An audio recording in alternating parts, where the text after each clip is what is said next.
Y'all know the book is called We the People, so I thought my contribution would be to take the United States of America to court. So you all are the jury. When I'm done, you tell me if America is innocent or guilty. In the court of public opinion, we the people plaintiffs versus the United States of America defendant. Case number 74-1776. Statement of fact.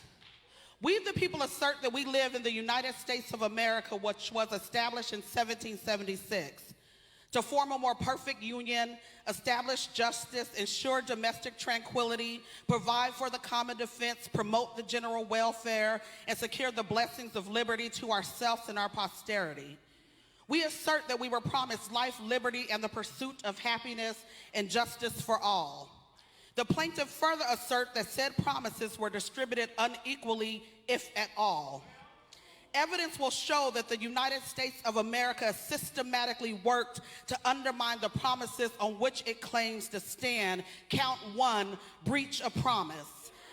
The founding fathers of the United States wrote, "We hold these truths to be self-evident, that all men are created equal." Plaintiffs assert that the United States remains in breach of this promise by enslaving millions of black people, by declaring black people to be 3/5 of a human being, and by systematically denying black people access to liberty, citizenship, safety, education, and equal protection under the law. Count 2, theft of property.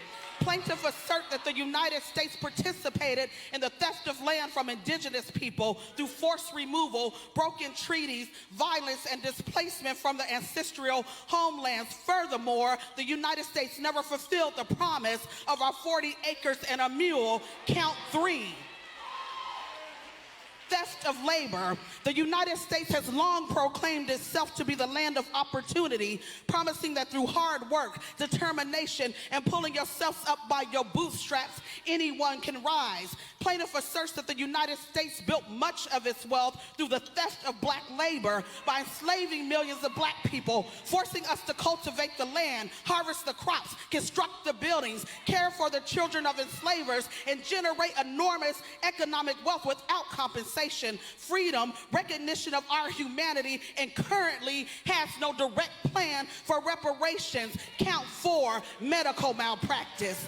Plaintiff asserts that the United States has repeatedly used the bodies of men, women, and children for medical experimentation, exploitation, and abuse without consent.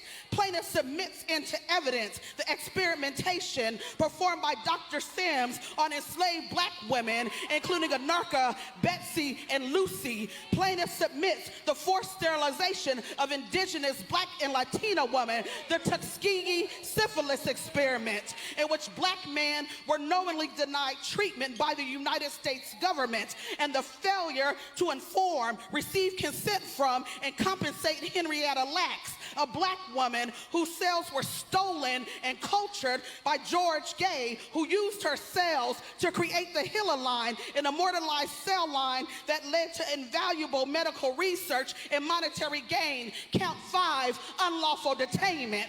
Plaintiff asserts that the United States unlawfully detained millions of black people during enslavement. Also, while the United States of America publicly celebrates emancipation, it simultaneously preserved a constitutional pathway for the continuation of enslavement. Plaintiff submits into evidence the 13th Amendment of the Constitution, which states neither slavery nor involuntary servitude except as punishment for a crime whereof the party should have been duly convicted shall exist within the United States. Plaintiff further asserts that the exception clause contained within the 13th Amendment enables the United States to perpetuate the system of forced labor and mass incarceration, resulting in the imprisonment of approximately 2 million people. Count 6, erasure of history. Plaintiff asserts that the United States has repeatedly attempted to conceal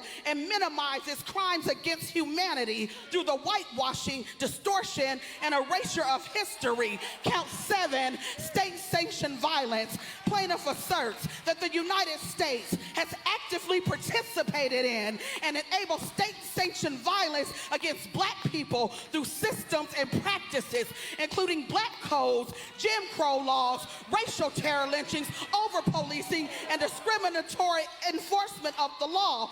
Plaintiff further asserts that the United States has historically failed to dismantle white supremacist organizations such as the Ku Klux Klan and has, through political rhetoric, policies, and institutional silence, emboldened acts of racial violence and intimidation. And finally, count 8, murder. Plaintiff asserts that the United States of America has actively participated in, enabled, and sanctioned the murder of indigenous people, black people, immigrants, and all other marginalized communities throughout history.